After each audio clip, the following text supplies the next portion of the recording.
안녕하세요. 오늘도 사연 살롱을 찾아주셔서 감사합니다. 저는 수도권 모 대학가에서 꽃집 겸 디저트 카페를 운영하고 있는 40대 여성입니다. 저에게는 중학교에 다니고 있는 이제 막 사춘기에 접어든 아들이 한 명 있고요.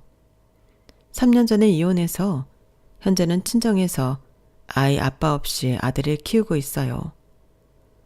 전 남편과는 11년 정도 살았고 여러 가지 복합적인 문제로 갈라서게 되었는데 사실 결혼하고 1년도 되지 않아 제가 남편의 허풍과 허세에 속았다는 걸 알게 되었거든요.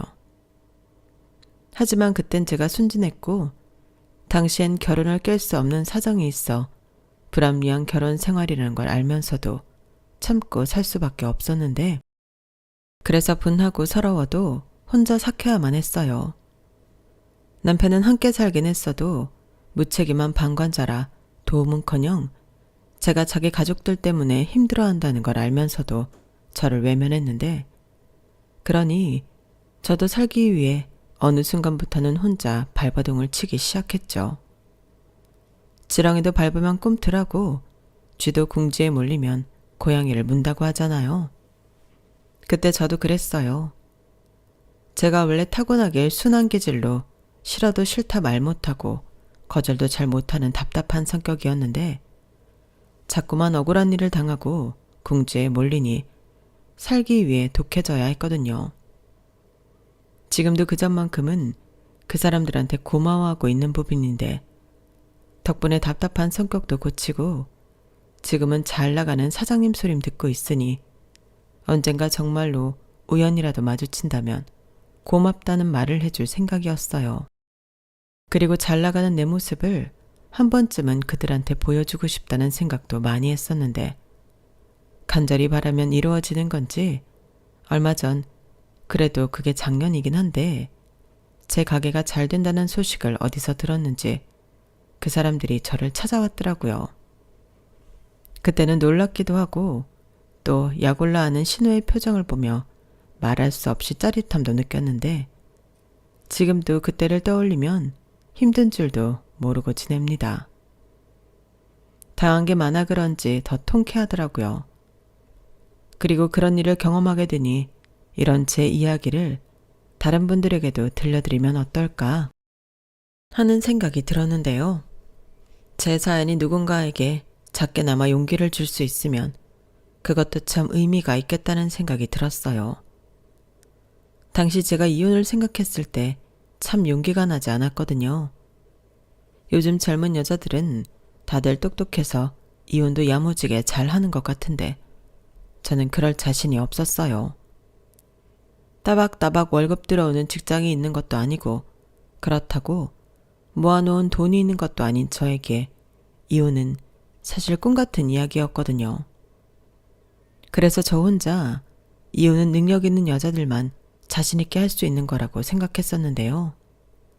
아마도 그걸 저만이 아니라 남편과 또 못된 시댁 식구들이 다 알고 있었던 것 같아요.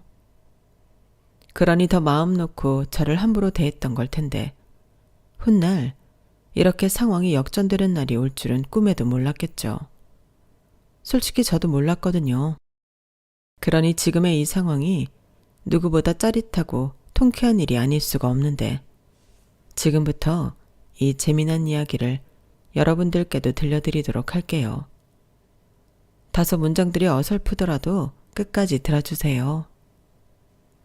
처음 전 남편을 만나게 된 계기는 우연이었어요. 제가 당시 작은 꽃집을 운영하고 있었는데 전 남편이 제 가게에 꽃을 꽤 자주 사러 오는 손님이었거든요. 한두 번 볼 때는 몰랐는데 3번, 4번이 되니 자연스럽게 그 사람이 눈에 들어왔어요. 하우드는 멀쩡하고 옷도 단정하게 입은 게 여자친구가 꽃을 많이 좋아하나? 아니면 꽃 선물을 하는 걸 저 남자가 좋아하나? 혼자 이런저런 생각을 하게 하는 손님이었는데 그러다 정말 우연히 알게 되었어요. 그 남자가 짝사랑하는 여자가 있다는 걸요. 그래서 수없이 거절을 당하고 있음에도 계속해서 고백을 하고 있던 거였는데 그 여자가 누군지는 모르겠지만 현명했던 거죠. 하지만 저는 아무것도 모르고 이번에는 거절당하지 말고 고백이 통했으면 좋겠다는 바람을 갖고 꽃 포장을 신경 써서 해주곤 했는데 역시나 결과는 변하지 않았어요. 오히려 그 여자가 더 질색을 하며 숨어버렸다고 했는데요. 그 충격 때문일까? 한동안 남편은 제 가게에 오지 않았어요. 하긴 꽃 선물을 할 여자가 없으니 제 가게에 굳이 올 필요가 없었겠죠. 그러다 저희 친정에 큰일이 닥쳤는데요. 저희 아빠가 형제라고 생각할 정도로 각별한 사람에게 보증을 서줬다가 그 책임을 고스란히 떠안게 되었어요. 빚이 말도 못했는데 이자까지 해서 좋게 10억은 되겠더라고요. 10억이라니 1억도 만져보기 힘든 돈인데 10억이라고 하니 거짓말처럼 느껴졌어요. 하지만 그 일은 거짓말이 아닌 우리 가족에게 닥친 현실이었고 돈을 빌린 아빠의 친구를 찾지 못하는 한 그 채무는 저희 가족이 갚아야 할 빚이 되었는데 그래서 저도 하는 수 없이 꽃집을 정리할 수밖에 없었어요. 작은 돈이라도 일단은 급한 불을 꺼야 했으니까요. 하지만 제가 꽃집을 정리하고 만들었던 돈이 1억이 채 되지 않았는데 당시 살고 있던 부모님 아파트는 물론이고 집에 돈이 될 만한 건 전부 팔았던 걸로 기억해요. 그런 일을 겪다 보니 저도 정말 힘들었는데 그러다 큰 고모의 주선으로 아직은 어린 나이인 24살에 맞선을 보게 되었어요. 말이 맞선이지 돈이 있는 집안의 아들이라며 제가 결혼만 하면 그 집에서 저희 친정 빚을 갚아주겠다고 해서 나간 자리였어요. 진짜 말도 안 되는 소리죠? 저도 처음에는 그렇게 생각했어요. 아니, 아들이 얼마나 못나고 하자가 많으면 이렇게 장가를 가겠다고 무리수를 둘까? 저도 제가 꼭 팔려가는 기분이더라고요. 하지만 그때는 찬밥 더운 밥을 가릴 때가 아니었고 제가 또 장녀라 일단은 나가보겠다고 했는데요. 그러자 저희 엄마가 그럴 필요 없다고 핏대를 세워가며 큰고모랑 싸웠어요. 형님, 아니 지금 말이 되는 소리를 해요. 진경이 나이가 몇인데 무슨 맞선을 보라는 거예요. 말이 맞선이지. 요즘 그렇게 딸 시집 보내는 집이 어딨어요? 옳게 진정해. 아니 나는 그냥 돈 있는 집이라고 하니 나가보라는 거야. 막말로 그 집 아들이 싫다고 하면 넌 볼 수도 없는 자리인데 왜 옳게가 열을 내? 내가 아는 언니가 소개해준 자리니까 그렇지. 그런 자리가 뭐 쉽게 들어오는 줄 알아? 됐어요. 나는 형님 동생이랑 이혼했으면 했지. 우리 딸 그렇게 시집 보낼 생각 없으니까 괜한 소리 애한테 하지 마세요. 뭐? 이혼? 옳게 지금 내 동생 궁지에 몰렸다고 버리겠다는 거야? 아니, 막말로 내 동생이 진 빚도 아니잖아. 그냥 사람만 믿고 보증 한번 서줬다가 억울한 일 당한 건데. 그래서요. 아빠가 억울한 일 당했으니 우리 애더러 시집가서 몸값 받아오라고요? 옳게는 무슨 말을 해도 또 그렇게 천박하게 하니? 그리고 부모가 이런 상황이면 자식이 뭐든 해봐야지. 그럼 형님은 형님 딸한테도 그러실 수 있겠네요. 그럼 형님 동생이니까 형님 딸 그 집에 시집 보내요. 작은 아빠인데 조카가 도와줄 수 있는 거잖아요. 뭐야? 지금 나랑 한번 해보자는 거야? 왜 내 딸을 거기에 갖다 붙여? 내가 사고 쳤니? 형님도 그러는 거 아니에요. 우리 진경이 형님한테 조카잖아요. 사고는 형님 동생이 쳤는데 왜 조카한테 뭐라고 해보라고 그런 선자리를 들이미세요? 전 못 들은 걸로 할 거예요. 그러니까 형님도 제 얼굴 계속 보려거든 다음부터는 조심해 주세요. 나 참 기가 막혀서. 그래, 대신에 나한테 10원 한 장 도와달라고 하지 마. 알겠어? 신경을 써줘도 지랄이야. 그런 자리 소개해줬으면 얼씨구나 고맙다고 할 일이지. 큰고모는 그렇게 짜증을 내며 돌아가셨어요. 하지만 저한테는 너 잘 생각해봐. 부잣집에 시집갈 수 있는 기회일 수 있어. 이런 말을 남기며 약속 장소와 시간이 적힌 메모지를 주고 가셨는데 저는 고민 끝에 한번 나가나 보자는 마음으로 그곳에 가게 되었어요. 그런데 거기 앉아있는 남자가 제 꽃가게를 줄기차게 오던 거절남이었고 그 인연이 신기해 그냥 한번 나간 자리였지만 꽤 오랜 시간 그 남자와 이야기를 나누게 되었는데요. 그냥 처음에는 둘 다 이렇게 다시 만난 게 어이없고 신기해서 몇 마디 나누기 시작한 거였어요. 그런데 그렇게 계속 이야기를 나누다 보니 시간 가는 줄 몰랐고 이미 저희 집 사정을 듣고 온 그 남자는 대놓고는 아니었지만 자기가 여유가 있다는 걸 슬쩍슬쩍 내비쳤는데요. 제가 한심하게도 거기에 마음이 흔들렸어요. 적어도 나쁜 남자는 아니라는 확신이 있었고 꼭 돈 때문이 아니더라도 이 사람 정도는 괜찮겠다는 생각이 들었는데 그렇게 일주일에 2~3번씩 만나며 나름 데이트를 즐겼어요. 아무래도 집 분위기가 많이 우울하고 부모님이 싸우는 모습을 많이 봐서 그런지 나와서 데이트를 하고 있으면 그게 저한테는 잠깐이라도 숨 쉴 수 있는 구멍이 되더라고요. 게다가 남편은 저에게 호감이 있는지 저에게 무척이나 잘해줬고 맛있는 음식에 종종 선물도 받다 보니 저는 어느샌가 남편은 정말 결혼 상대로 보기 시작했어요. 그렇게 호감을 갖고 6개월 정도 만나니 남편이 먼저 결혼 얘기를 꺼내더라고요. 저기 우리가 만난 지는 얼마 되지 않았지만 집에서 자꾸 결혼 이야기를 해서 진경 씨는 어때? 글쎄요. 저희 집에서는 꼭 그렇진 않은데. 아, 그래? 내가 듣기로 집이 좀 힘들다고 하지 않았나? 그래서 우리 엄마는 겸사겸사 빨리 하는 것도 좋지 않냐고 하던데. 그건 맞긴 한데 결혼이라는 게 그래도 신중해야 하잖아요. 저희 엄마는 사실 저 맞선 자리 나가는 거 엄청 반대하셨거든요. 그래? 그건 몰랐네. 그랬구나. 근데 있잖아. 내가 그냥 하는 소리가 아니고 나는 우리가 만난 게 인연이라고 생각해. 사실 나도 맞선 자리 마냥 좋은 마음으로 나간 건 아니거든. 근데 그 자리에 진경 씨가 나오니까 나는 이게 운명인가 보다 했어.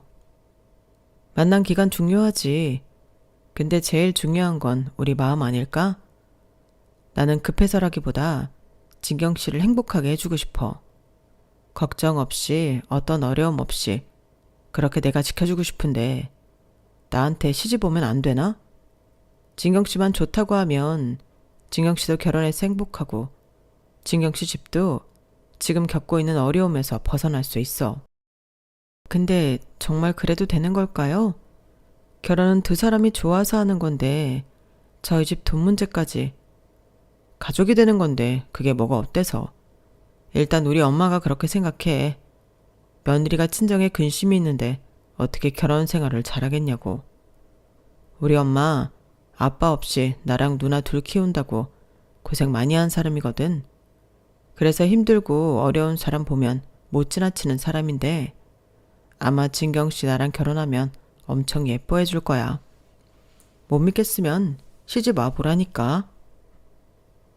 전 남편은 저렇게 사탕 발린 말을 술술 풀어놓으며 제 환심을 사려 애를 썼어요.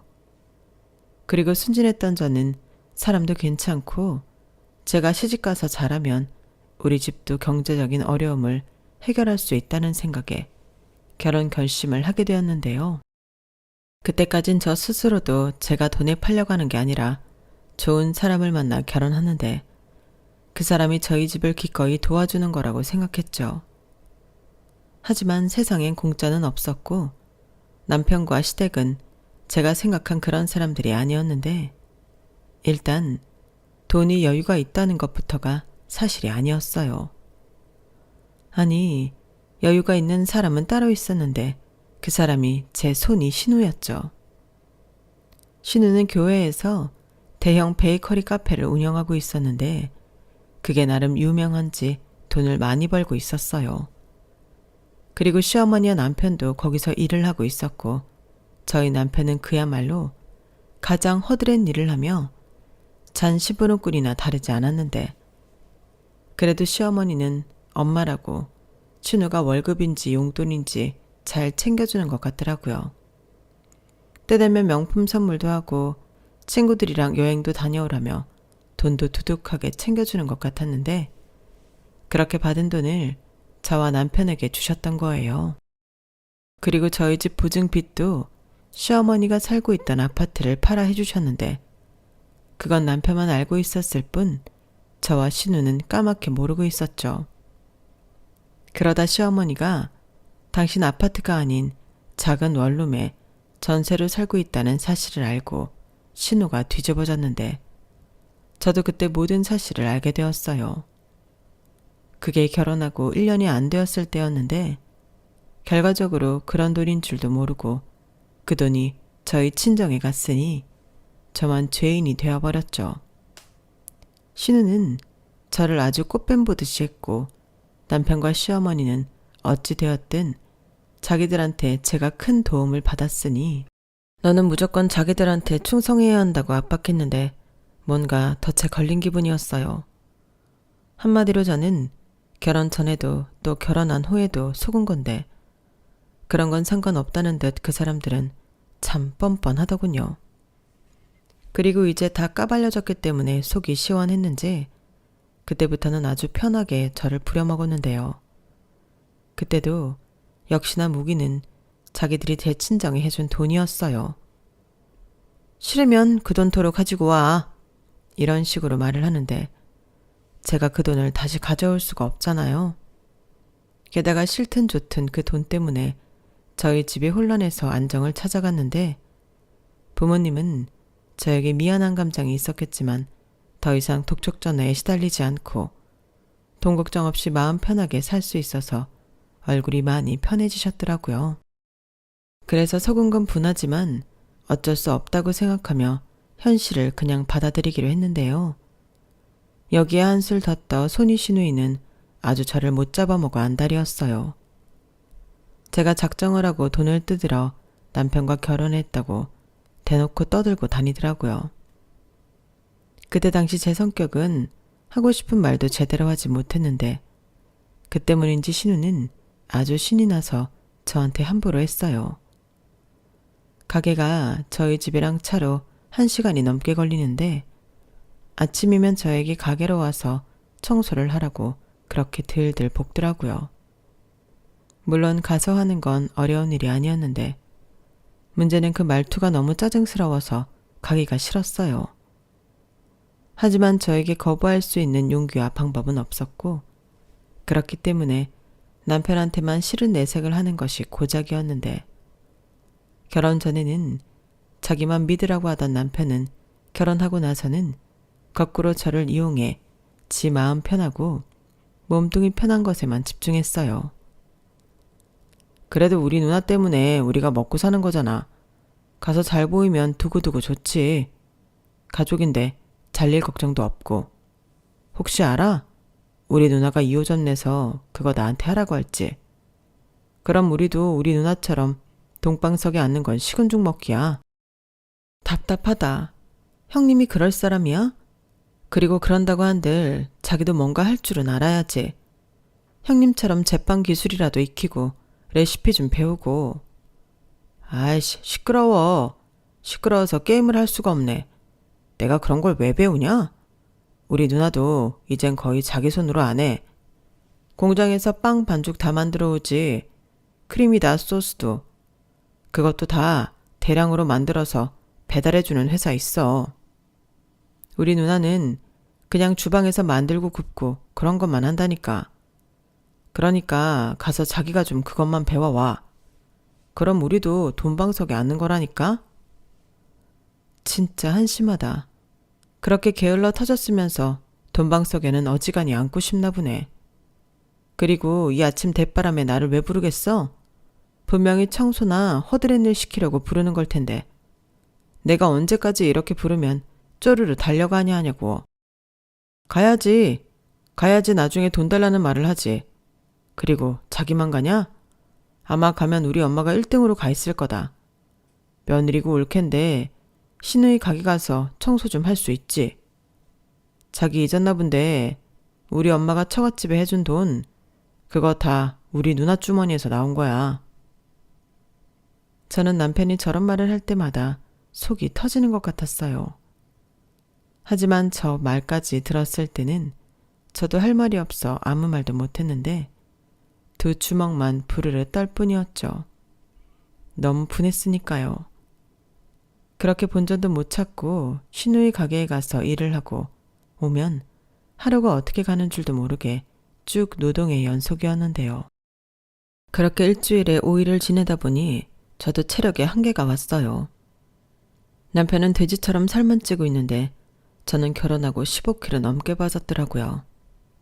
아니, 이런 일을 연세도 많은 시어머니는 어떻게 하고 계시는 건지 그야말로 미스테리였는데 그렇게 한 2년을 살았을까요?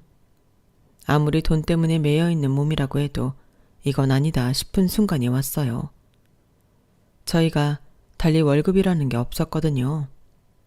월급이라는 게 있어야 한 달 계획도 세우고 생활이 안정적인 건데 카드값은 시어머니가 내주시고 딱히 생활비라고 고정된 돈도 없이 현금은 필요하면 타 쓰고 나머지는 가족 카드를 쓰는데 그게 참 저는 불편하더군요. 남편은 카드만 쓰면 되는데 뭐가 불편하냐? 심지어 카드값도 자기 엄마가 내주니 걱정도 없어 좋지 않냐고 하는데 저희 시어머니가 카드 내역서를 아주 꼼꼼히 체크하는 분이셨어요.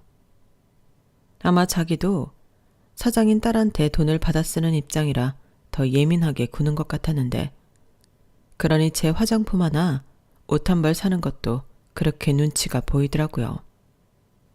그래서 한 번은 그냥 내가 직장을 다니겠다 얘기를 했는데 집안이 발칵 뒤집어졌어요. 뭐? 일을 하겠다고? 아니 지금 우리 가게도 바빠 죽겠는데 무슨 일을 해? 엄마, 며느리 교육을 어떻게 시키는 거야? 아우 너는 또 왜 나한테 지랄이야? 얘 아가, 너 왜 그러는 건데? 뭐가 아쉬워서 일을 하겠다는 거야? 그게요. 월급을 받기라도 하면 괜찮은데 저희가 생활비도 없이 이렇게 사는 게 불안해서 그래요. 월급? 나 참 기가 막힌다. 가족끼리 돕고 사는 거지. 무슨 월급이야. 그리고 내가 알기로 올케 우리 엄마가 만들어준 가족카드 쓴다며. 그건 카드잖아요. 그리고 그 카드 제가 쓰는 거 아니고 형님 동생이 써요. 그리고 매번 필요할 때마다 돈 달라고 하는 것도 그렇고 제가 여기서 일을 하는데 돈 받을 때마다 눈치 보는 건 아니잖아요. 진짜 어이없다. 이래서 머리 검은 짐승은 거두는 게 아니야. 올케 친정에 들어간 돈 벌써 잊었어? 그럼 올케는 그 돈 갚는다고 생각하고 더 열심히 일해야지. 뭐? 여기서 일하는데 왜 돈 받을 때마다 눈치를 보냐고? 나랑 장난해? 그럼 네가 눈치를 봐야지. 마음 편하게 살면 그게 사람이냐? 형님, 말 함부로 하지 마세요. 네가 지금 나 성질 돋우고 있잖아. 좌우간 딴 생각하기만 해. 사람이 말이야, 양심 있어야지. 그나마 가족이라 여기까지 하는 줄만 알아. 엄마도 이렇게 단돌이 좀 잘해. 내가 이런 것까지 신경 써야 해?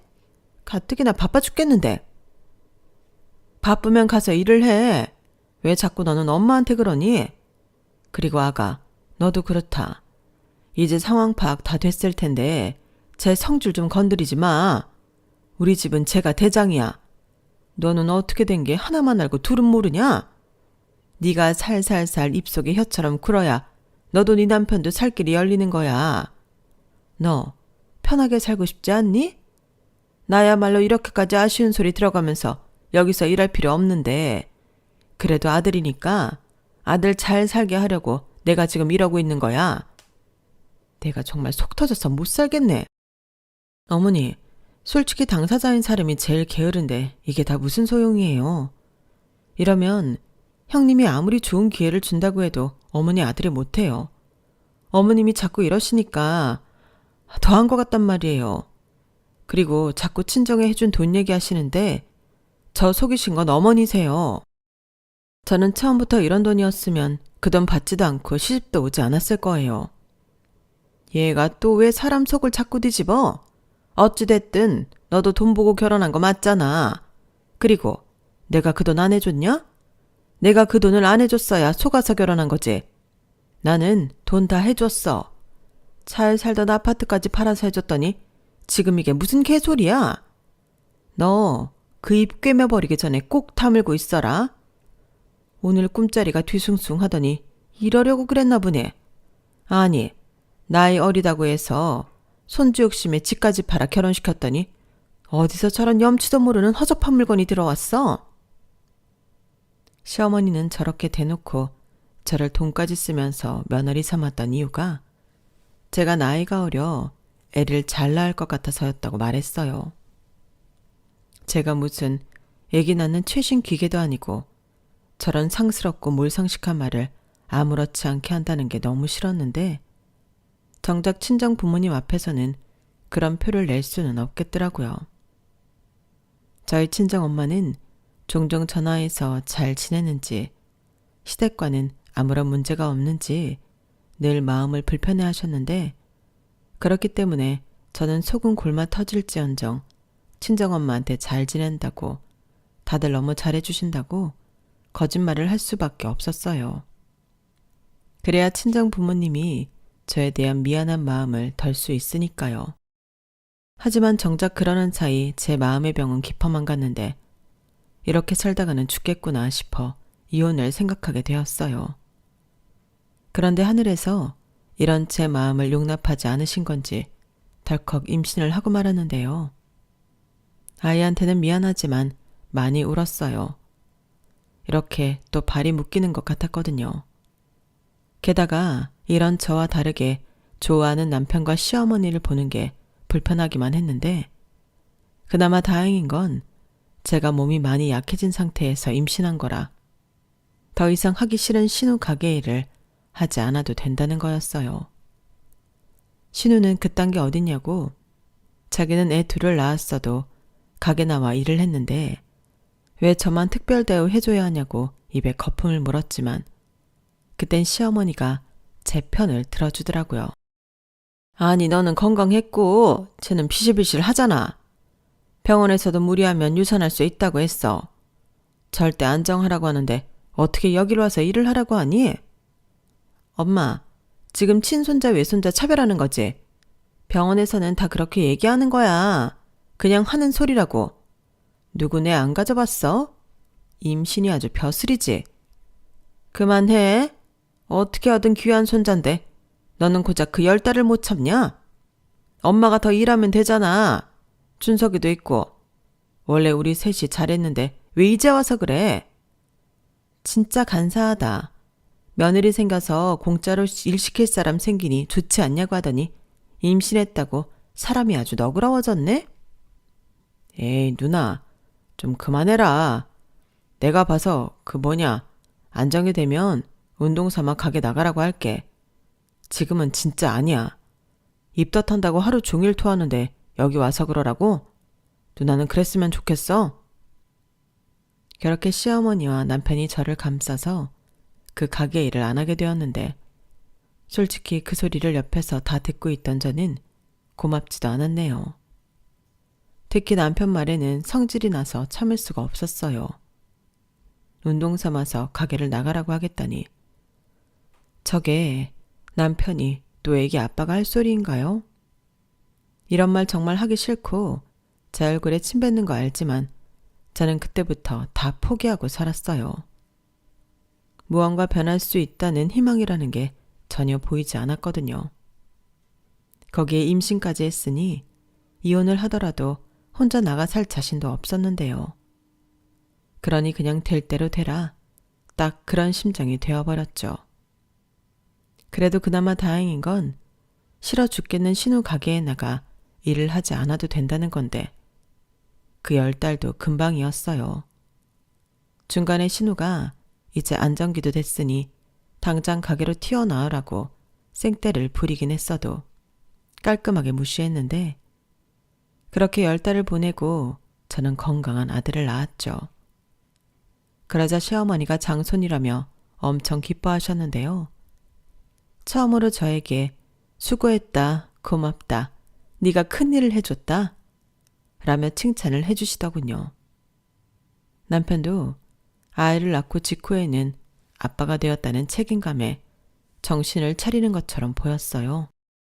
저더러 자기는 이제 새로 태어났다면서 아들에게 부끄러운 아빠가 되지 않을 거라고도 했는데 제가 단순한 건지 그때는 그게 희망이라고 여기며 마음을 다잡았어요. 저 역시 엄마가 되고 보니 욕심이 생겼거든요.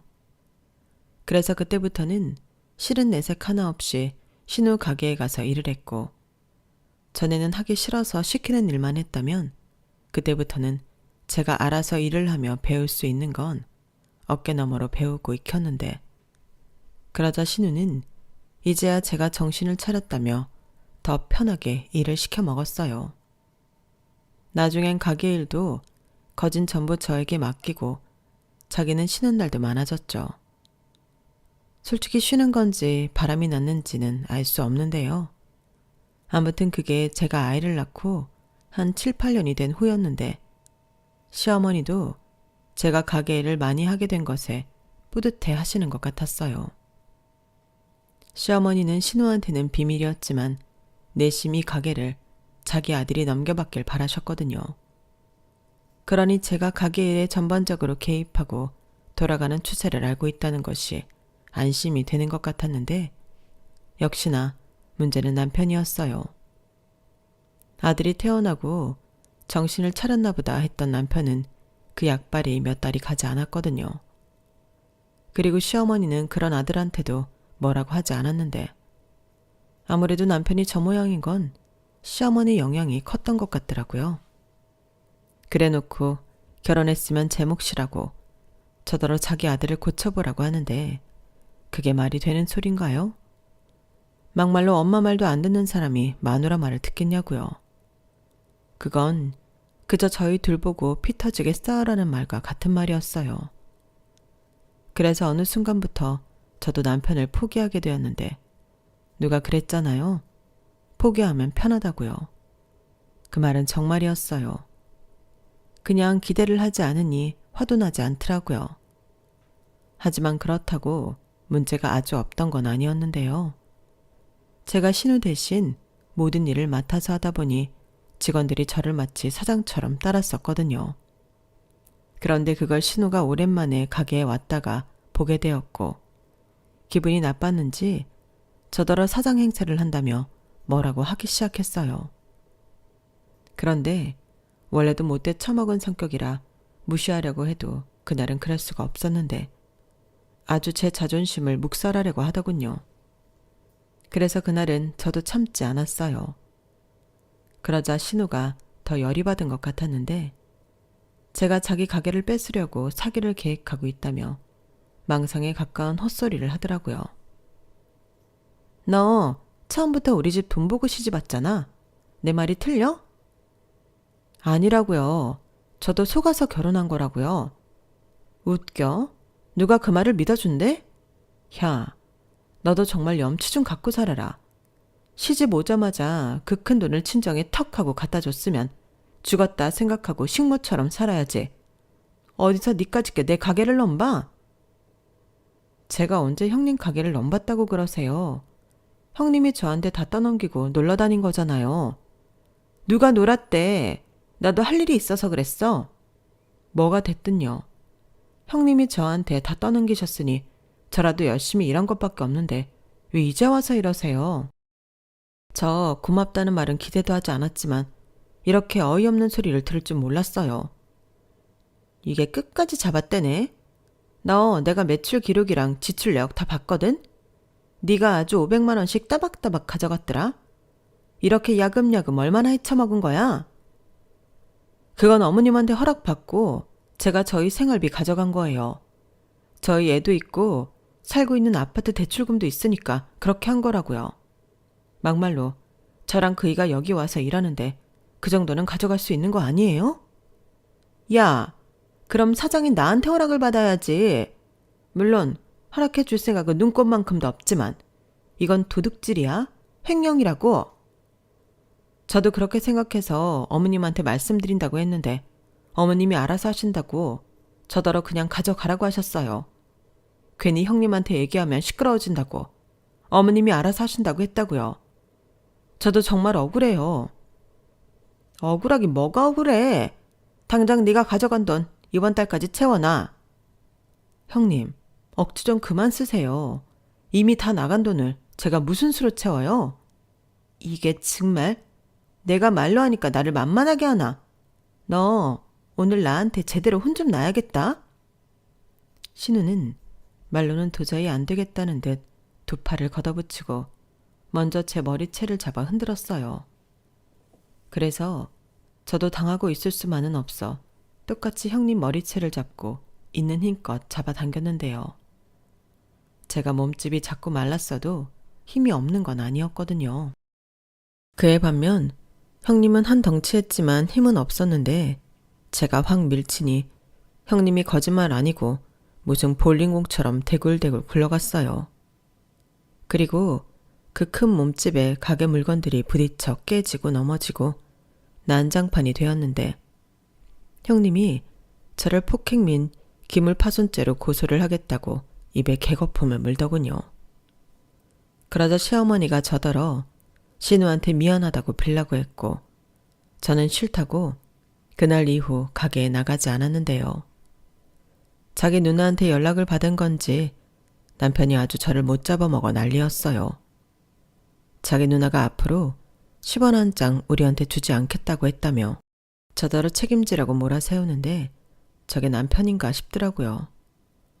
아무리 남편이 남의 편이라는 말에서 줄인 거라고 했지만 그 순간은 남편도 용서할 수 없었어요.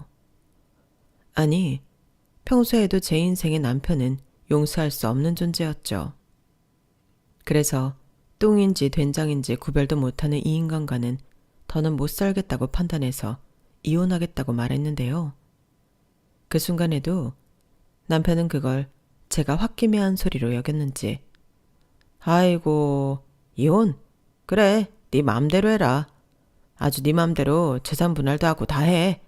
라고 했는데 못할 것도 없었어요. 그래, 말 나온 김에 우리 진짜 계산 좀 똑바로 해보자. 나 시집 와서 우리 친정에 돈 가져다 줬다는 이유로 뭐 하나 받은 거 없이 자기 누나 가게에서 식모살이 했는데 자그마치 10년이다. 그럼 나 그 돈 이미 다 까고도 남은 것 같아. 그리고 당신 누나가 나한테 함부로 하고 막말했지? 나 그거 위자료 청구 소송할 거야. 형님이 나 고소한다고 했으니까 어디 한번 해보자고. 나도 이런 날이 올 것 같아서 문자랑 통화 녹음, 가게 CCTV 파일까지 다 챙겨놨거든? 그런데 당신은 방관만 했지? 방관도 이혼 사유야. 다 알면서도 모른 척 했잖아. 이참에 어디 누가에게나 제대로 붙어보자. 제가 이렇게 속사포처럼 말을 하니 남편이 놀란 얼굴이더라고요. 그러고는 아니 성격이 왜 이렇게 변했냐며 저를 이상한 사람 취급을 했는데 그러라고 했어요.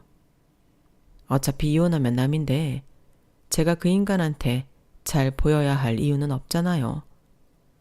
그리고 실제로 법원에 가서 이혼 서류도 가져오고 합의 이혼할 건지 소송을 할 건지 제가 물었는데 그제야 남편이 심각성을 깨달은 듯 보였어요. 그리고는 자기 엄마랑 누나한테 찌질하게 SOS를 치더라고요. 그러자 총알처럼 그 두 사람이 저희 집으로 왔는데 신우가 먼저 저에게 다짜고짜 소리를 치더라고요. 제가 제 발이 저려서 내빼려고 수작을 부리는 거라고 개소리를 짓거렸어요. 진짜 지랄생 쇼를 하고 자빠졌네. 네가 이혼하겠다고 하면 우리가 발발거릴 줄 알았냐? 진짜 생긴 거랑 다르게 가지가지 한다. 아우 승우 엄마야, 꼭 이렇게 일을 키워야겠냐? 그냥 네가 잘못했다고 사과 한번 하면 될 일을. 제가 왜요?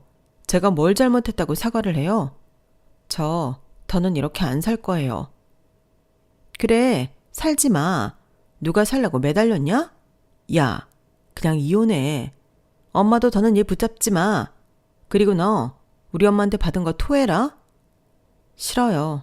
저 그만큼, 아니 그 이상 형님 가게에서 일했고 제대로 월급도 못 받았으니까 그걸로 퉁칠 거예요. 뭐? 누구 마음대로?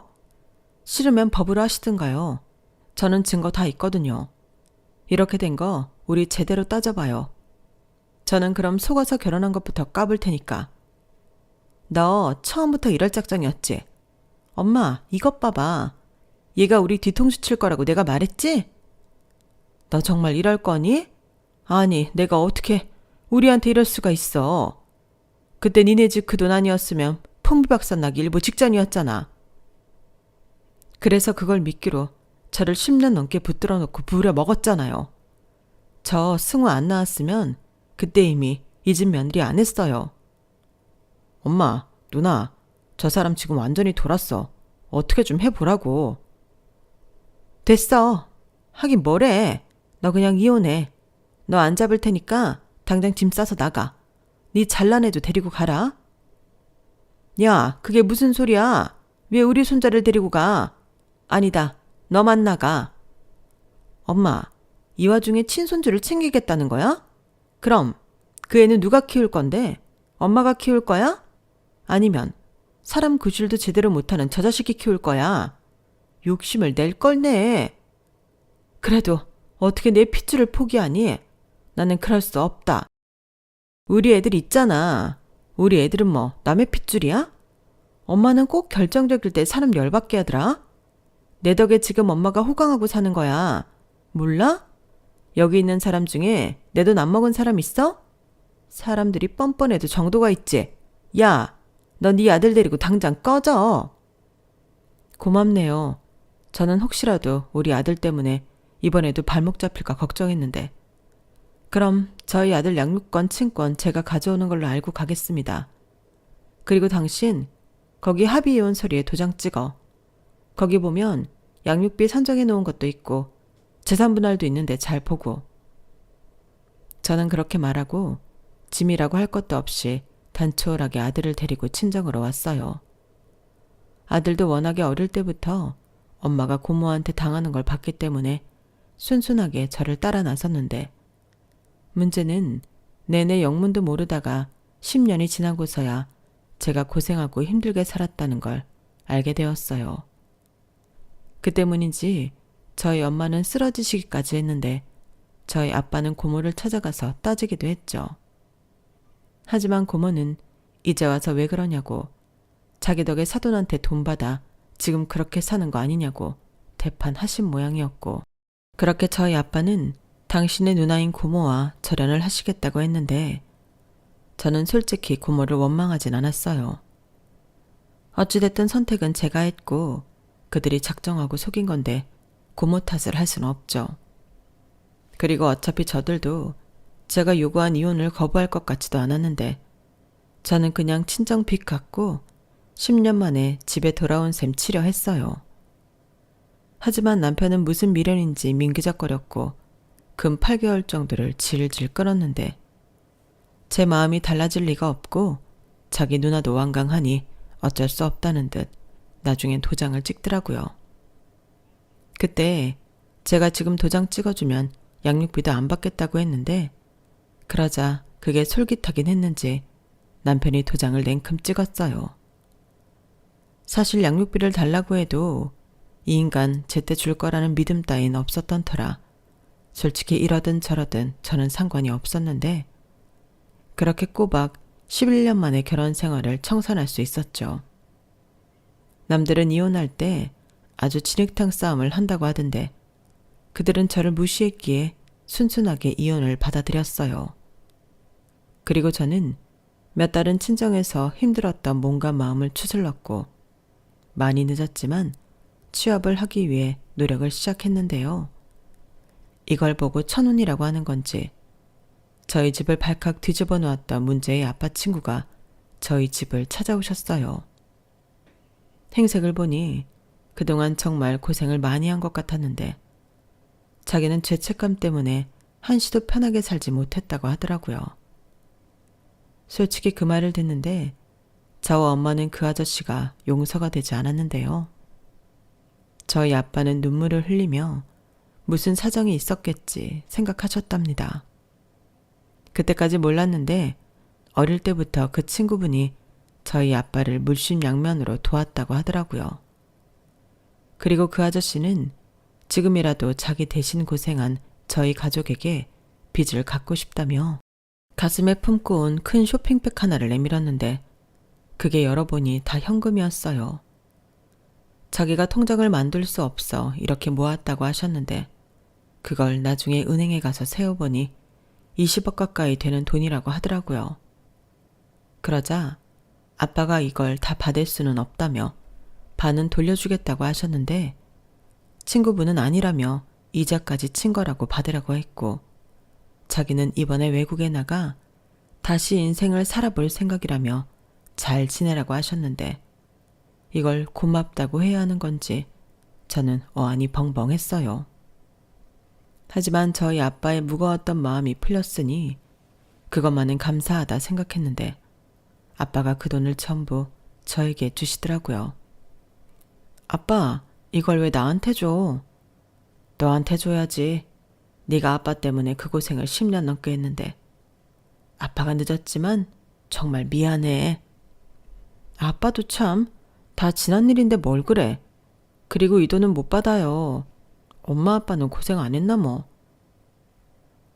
엄마 아빠는 너에 비하면 편하게 살았지. 딸이 그런 모진 시간을 견디고 있는 줄도 모르고. 그래. 엄마는 진짜 지난 10년을 생각하면 오장육부가 다 뒤틀리는 기분이야. 그러니까 너 이거 가지고 지금이라도 하고 싶은 거 있으면 하고 살아. 너는 그럴 자격이 충분해. 엄마, 그래도 이렇게 많은 돈을. 네가 지나온 시간들을 어떻게 돈으로 환산하겠니? 이 돈도 부족하지. 아휴, 그래도 이렇게라도 돼서 얼마나 다행이니. 엄마는 이제야 숨통이 조금 트이는 것 같다. 그렇게 친정 부모님은 저더러 그 많은 돈을 알아서 쓰라고 주셨어요. 그리고 차마 그 돈을 저 혼자 다 쓸 수는 없어 친정 부모님과 함께 살 2층 집을 마련하고 제 가게를 다시 차릴 생각이었는데요. 저는 여전히 꽃을 사랑했고 다시 기회가 있다면 꽃집을 하고 싶었거든요. 그러다 가게 자리를 물색하던 중 지금의 대학가 근처 매장을 소개받게 되었는데 거기가 처음부터 규모가 꽤 있는 카페였어요. 그걸 본 순간 떠올랐죠. 플라워 앤 디저트 카페를 해봐야겠다고요. 어깨 넘어 배운 기술이긴 하지만 케이크와 파이 그리고 타르트 정도는 손으로 예쁘고 맛있게 만들 수 있었거든요. 그리하여 저는 가게를 오픈하기 전 제과 제빵 자격증을 따기 위해 공부를 하기 시작했어요. 그리고 그 사이에도 저만의 레시피를 만들기 위해 연구에 연구를 거듭했는데 참 그 기간도 행복했어요. 저희 엄마는 그렇게 신우한테 당하고도 카페를 하고 싶냐고 저를 말리기도 했지만 그건 그거고 제가 하고 싶어 하는 거라고 하니 그 뒤로는 아무 말씀도 하지 않고 도움이 필요하면 말하라고 하시더라고요. 그렇게 저는 공부하고 또 레시피 연구하며 제가 살아있다는 기분에 취해 저만의 가게를 차리기 위해 오랜 시간 공을 들였는데요. 시간이 지나면서 저의 행복감과 기대감은 더 부풀기 시작했어요.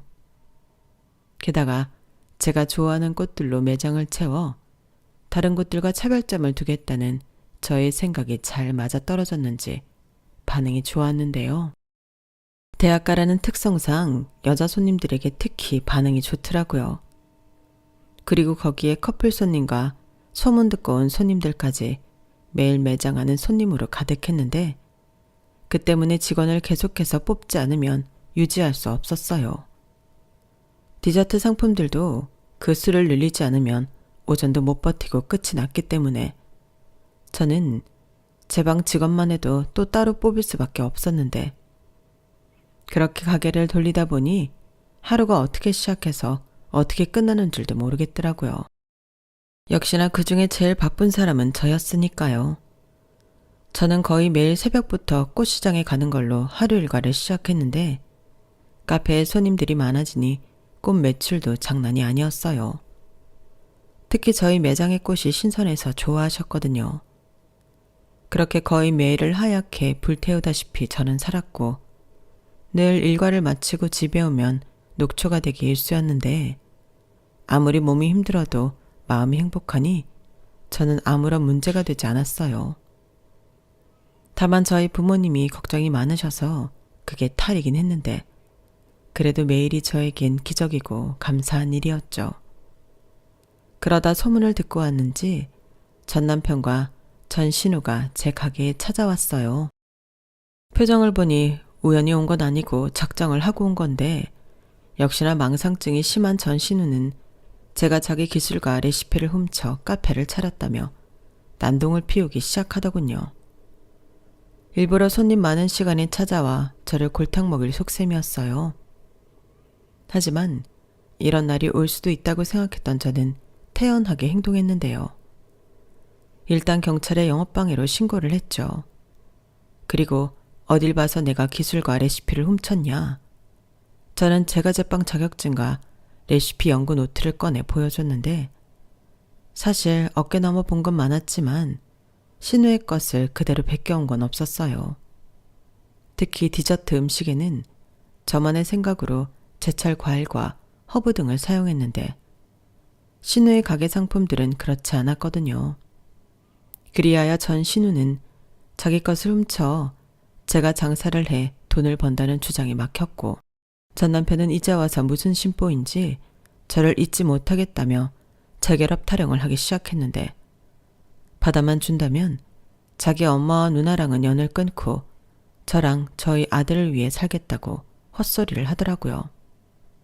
그 말을 듣는데 어찌나 기가 막히던지요. 그 말을 누가 믿겠어요? 그리고 설사 그게 자기 진심이라도 이젠 제가 싫은데 소용없는 말이었죠. 하지만 문제는 그 말을 전 신우가 다 들었다는 거였는데 나중엔 둘이 아주 개싸움을 하더군요. 그래서 경찰들이 뜯어 말리고 난리도 아니었는데 그 모습을 옆에서 구경하고 있자니 혼자 보는 게 아까울 지경이었어요. 그리고 저는 제 가게에 와서 난동 부린 일로 영업방해로 매출에 손실을 입었으니 그에 맞는 보상금을 요구했는데요. 그때도 전 신우는 무슨 보상금이냐고 그 자리에 누워버렸어요.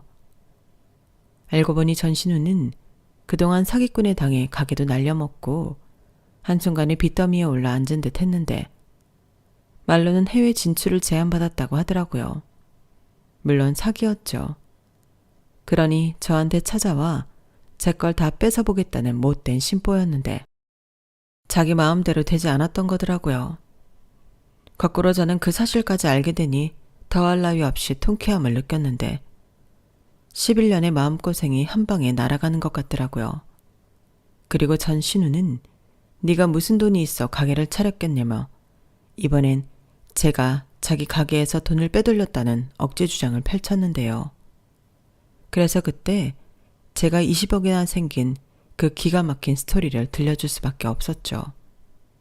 그러자 전 신우는 배가 아파 죽겠다는 얼굴이었는데요. 저는 그제야 모든 것이 풀린 기분이었어요. 이젠 정말 새 출발을 할 수 있을 것만 같더라고요. 그리하여 저는 도난매를 접근 금지 신청까지 요청하게 되었는데요. 전 남편은 지가 우리 아이들의 아빠인데 어떻게 접근 금지를 할 수 있냐며 쌩 난리를 피웠지만 경찰들 앞에서는 소용이 없었죠. 그리고 제 입장에서도 그 문제의 남매가 알아서 나타나 접근 금지 신청까지 할 수 있게 해줬으니 그 점이 참 고마웠는데 전 남편한테는 나중에 아들이 아빠를 보고 싶다고 하면 알아서 아들한테 연락하라고 할 테니 내 앞에는 나타나지 말라고 무섭게 말했어요. 그렇게 모든 문제들이 해결이 되었는데 시간이 조금 흐른 지금도 아주 후련한 마음으로 잘 지내고 있습니다. 누군가는 저더러 한순간에 돈방석에 앉았다고 부럽다고 하던데 저는 그렇게 생각하지 않아요. 제가 겪어온 시간과 그리고 억울했던 눈물들이 모여 지금의 제 행복이 있다고 생각하거든요. 그렇기 때문에 저는 지금의 행복이 더 값지고 소중하기만 한데요. 저는 앞으로도 계속 제 행복을 지킬 수 있도록 열심히 살도록 하겠습니다. 아무것도 없이 핏밥만 봤던 제가 이렇게 대박난 사장이 될 줄 누가 알았겠어요? 그러니 지금 모든 걸 내려놓고 포기하고 싶으신 분들이 계시다면 조금만 더 힘을 내보시길 바라겠습니다. 혹시 아나요? 저보다 더 큰 행운의 주인공이 되실지요. 저는 그런 희망을 많은 분들이 품고 사셨으면 좋겠어요. 저는 알거든요. 희망조차 없으면 그땐 정말 아무것도 없다는 걸요. 그러니 포기하지 말고 희망의 끈을 더욱 꼭 붙들어 지금이 아니라도 꼭 원하는 행복을 누리시길 진심을 다해 바라겠습니다. 이상 제 사연은 여기까지예요. 쓰다 보니 사연이 많이 길어졌는데 부디 재미있는 시간이었길 바라봅니다. 그럼 지금까지 제 사연 함께 해주셔서 감사드리고요. 늘 행복하시고 건강하세요. 감사합니다. 여러분, 사연 댓글에 응원과 현명한 조언 부탁드려요. 좋아요와 구독은 저에게 큰 힘이 됩니다. 오늘도 좋은 일 가득하세요.